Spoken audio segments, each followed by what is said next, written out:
stakeholder to listen and take notes. I have a call to action at the end, and that is to enroll in this program that is no cost to you. Again, I'm Richard. I do work for the National Security Agency. It stands for, again, we do signals intelligence. We collect foreign intelligence information via communications on, adversaries overseas. And I work a lot with the military. I work with DoD contractors. I work with civilians, pretty much at the intersection of everybody within the intelligence community. We kind of see it at NSA. But next slide. But I'm going to go into detail about the specific organization that I'm representing within NSA, and that is the Cybersecurity Collaboration Center. Now, show of hands, has anybody met anybody that works at NSA? Right? Wow, that's a good turnout. Most people I meet have never talked to anybody that works at NSA. It's usually this narrative of, it's this person with their hoodie on, they're in the basement, they're like a hacker type, they're capable of doing things, they're listening to your conversation, that's big brother. I assure you it's really not that. It's someone like me, other smart individuals that have no interest in doing those kinds of things, but really are passionate about protecting their country and are talented enough to understand cybersecurity, signals intelligence, and very, very deep technical work. So a lot of people within the agency do really powerful work, and they're not the bad guy. I'll clarify that. But at the Cybersecurity Collaboration Center, we collaborate with all the big tech companies you can think of, plus defense primes, small subcontractors, DoD contractors, everybody you can think of to share cyber threat intelligence at scale, right? And what does that mean? We're able to make palatable our mission, which, next slide, we are able to make palatable our mission to defend and prevent and eradicate cyber threats to all of the defense industrial base. Right now, what does the defense industrial base entail and consist of?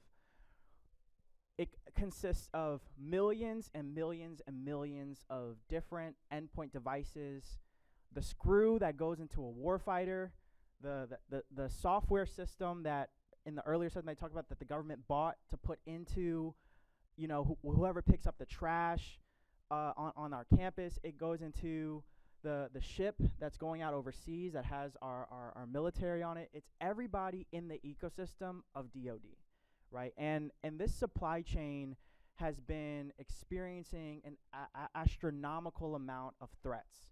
And what I mean by these threats, I mean foreign cyber threat actors who are constantly compromising these networks. And that's where we come in. Next slide. We come in and leverage our dual authority of signals intelligence and cybersecurity.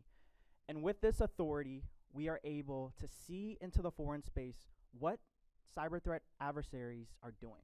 We're able to know, hey, China, APT 29, whoever, is doing XYZ and is hacking into our networks. We know that they're stealing a lot of intellectual property that belongs to us. We know that they're poisoning systems, etc. And we also know that through cybersecurity, that our national security systems that are sensitive, that hold the keys and the codes to nuclear warheads, sensitive weapon systems, warfighters, are also being stolen in the aspect of like schematics or how they were made, how they were built. And that's our intellectual property. And so our goal is to be able to combine our authorities and make it palatable for industry to protect their own products, which affects their customers. Next slide. And so what do we do at the Cybersecurity Collaboration Center? We have what we call unclassified engagements. Obviously, classified is in our world top secret. If we have clearances, TS, SEI, but we are able to sanitize this stuff down to the unclassified level, and we are able to share it to all the companies you can think of for them to protect their networks. And particularly, we are able to do that with the DoD small businesses. And that's why I asked in the beginning, who here is a DoD contractor or a subcontractor or a small business? Because this message is for you. We have products and services that we give at no cost to all DoD small businesses as long as you have an active sub or prime contract, and we are dishing that out at scale. I will caveat that we aren't really discussing contracting opportunities for those that want to break into DoD. There was a session for that. Richard and Jennifer Hanks did an amazing job talking about that. We're talking about the services we're giving to those that already have the contracts and that are able to defend themselves and take advantage of our products that we don't charge for. Next slide. So our services that I'm going to go into more in depth have mainly 5 areas of objectives that we were able to meet, right? $4 million+ worth of free product that was endorsed and paid for by the DoD Chief Information Officer. We support a lot of, some people asked in last sessions, like CMMC, like how do I get ahead of this? We do support CMMC controls and NIST 800, 171, and 172 controls, which I know that's a lot of jargon, but all it is, the CMMC is a framework that uses NIST 800, 171 to validate compliance for those that have DoD contracts.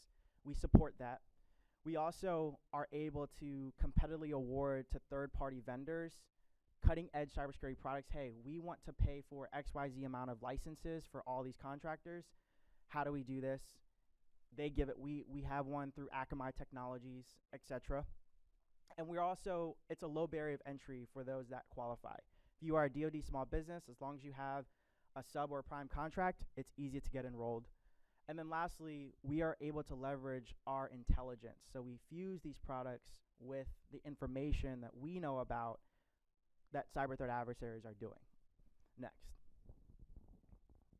So these are our core services, and I'm going to go into detail about what each service entails.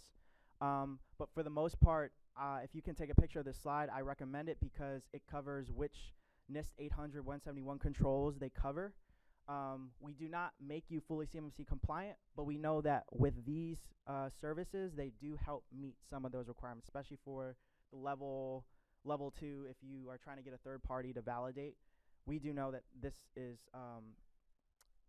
relevant to your company. All right, next slide.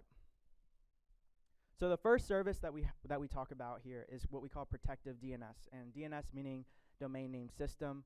We always refer to this as basically the phone book of the internet. Now, why is this important, and why did we pick this particular product to give out to DoD small businesses? Well, first and foremost, the DNS is pretty much one of the most attractive vectors and low-hanging fruit for any cyber threat actor, right? If I know that you have a certain website and I can create a version of that website and pretty much just make a little bit of a change on the URL, I can get the people that normally go to your website, I can get them to come to this fake website, and I can start planning false information. I can start doing injections. I can poison the integrity of the company's public presence. And this product prevents that, right? With our protective DNS filter, we are able to basically block any website that has that ability to replicate falsely bad websites, and we're able to prevent company employees who are, internally resolving to this stuff, internally going to these bad websites. It prevents it. It doesn't allow them to do that, which furthermore invigorates a filter of blocking any malicious domains, any IP addresses that should not be there, etc. And you have access to that dashboard. We competitively awarded this to Akamai Technologies. They also have access to the dashboard, and you can communicate with them frequently to figure out, hey, how do we want to custom tune the aggressiveness of this filter? Do we want to block more? Do we want to block less? But you have access to that data, and it's better empowering you to know what's going on in your own network. Next slide. This is the impact by the numbers. To date, we blocked way more than 1.3 billion false resolutions, and we've been able to produce hundreds and hundreds of unique indicators of compromise that companies can benefit from to know, hey, we know that this IP address is behaving maliciously. It's likely a foreign cyber threat actor, or it's just malicious in general, blocked. And everybody that's enrolled in the program is aware, and they block it at scale. We are able to do analytics on the back end to say, hey, if there's anything else we even missed, we can further share that and say, hey, we know that this cyber threat actor is acting like this, better informing the warfighter, better informing national security experts, better informing how our adversaries are going against us. And on to the next slide, we are going into our second service, which we call attack surface management. All this is our analysts, NSA analysts, are able to see what public-facing assets are tied to your company, and in a Slack channel, we will tell you what those assets are. And it's up to you to decide what you want to do with that. The point is that you're empowered to know what to focus and mitigate amidst the tremendous amount of patch fatigue that companies are experiencing. And we do this on an automated monthly basis.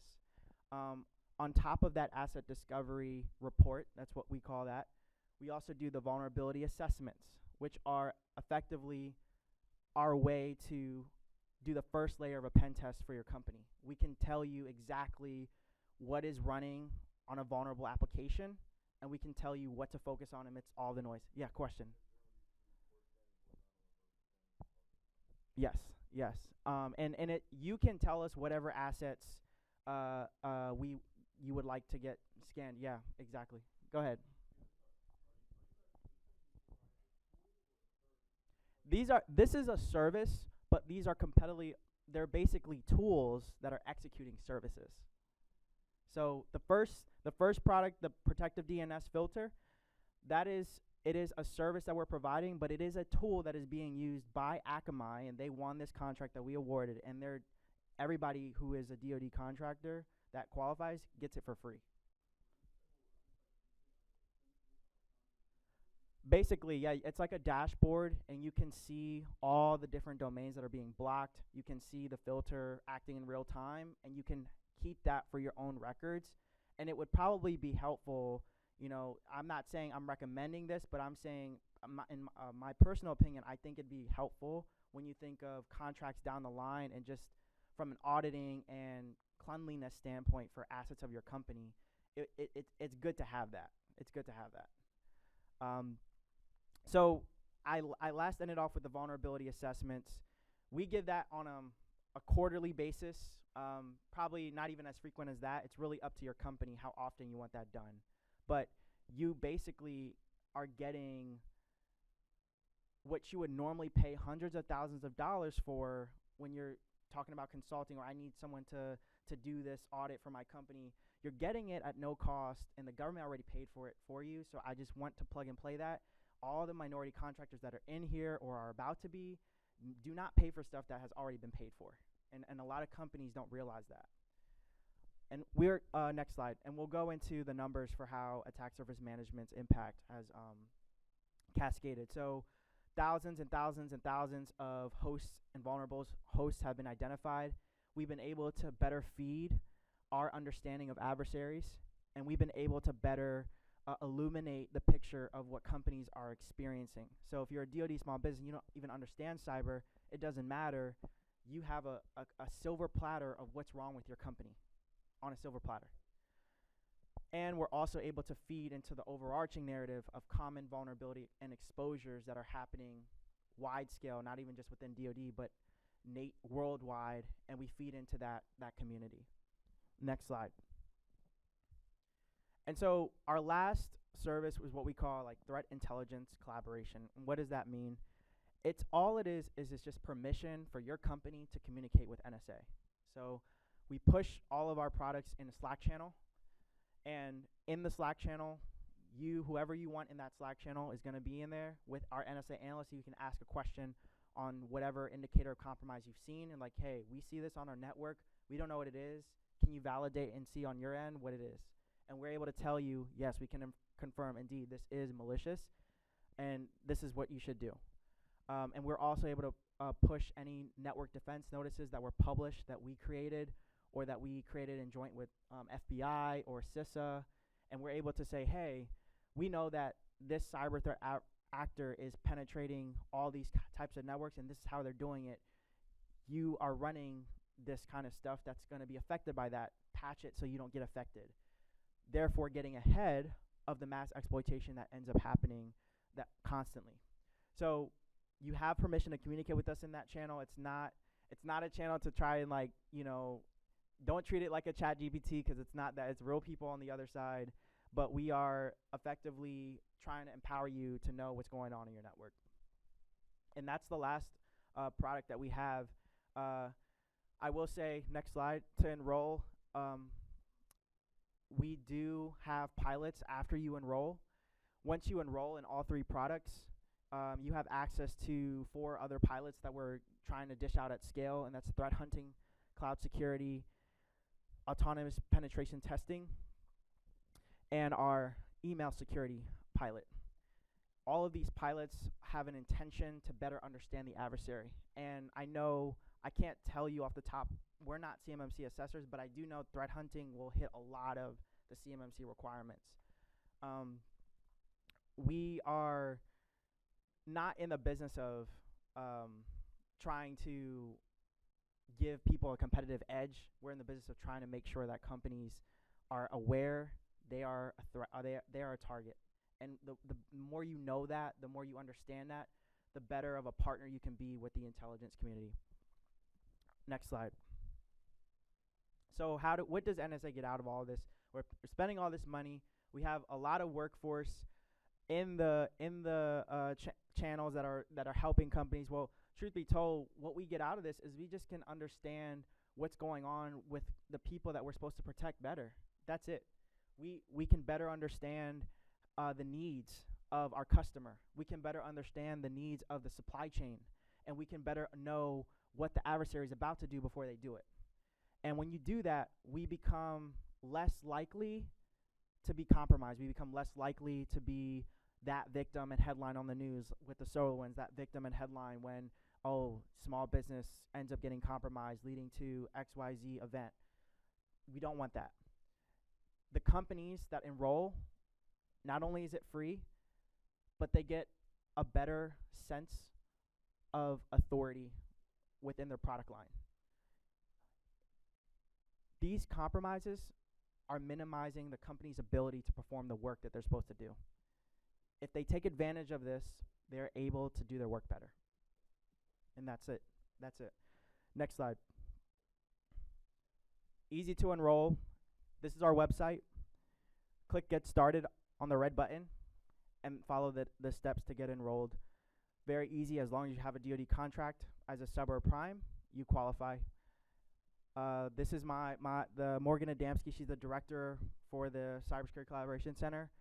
I love working where I work. We also have a hiring surge, 3,000 plus people. If you're a cybersecurity analyst, threat analyst, vulnerability analyst, interested in touching signals intelligence, NSA is hiring 3,000 plus people to get that done. Intelligencecareers.gov is the website. Apply. Computer network defense analyst is really the job description that they have on the billets. And my organization is also hiring 3,000 plus people. And next slide. And that's it. This is the contact information. We have an email alias that our onboarding team does to process anybody that's interested in enrolling. If you have other questions, you can also LinkedIn me. You can search my name on LinkedIn, Richard Clay, and I'd be happy to answer. But I'll field it for questions, and we can make this an open forum with the leftover time we have.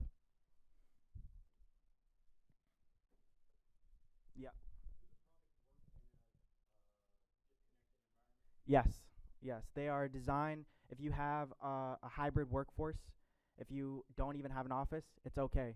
You have endpoint devices that are still, if I had an intention to hack you, I will figure out a way to do it.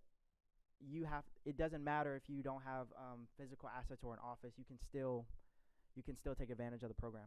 Yeah. Yes.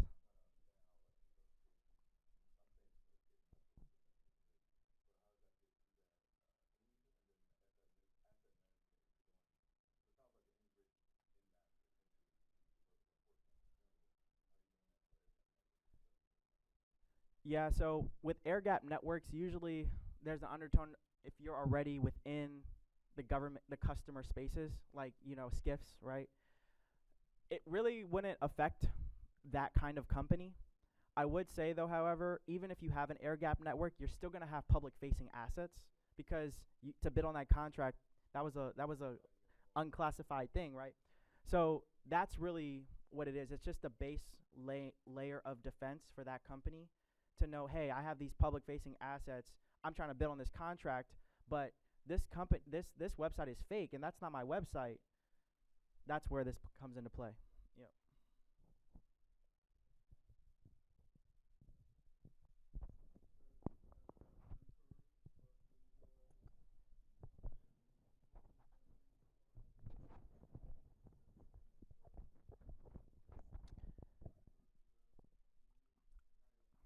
Yeah, so I would say this. Um, Even if you don't have a technical background and you're receiving these services and products that we're pushing the Slack channel, it's okay. The point is that work is being done around that company to address what they're what they don't understand. Sometimes there are analysts that will help alleviate that um, factor of not knowing all the information that's in that report or all the information that they're saying, but the the intention is to better empower that company to get up to speed to be able to speak to things that are relevant from a intrusion standpoint and just basic cyber hygiene standpoint.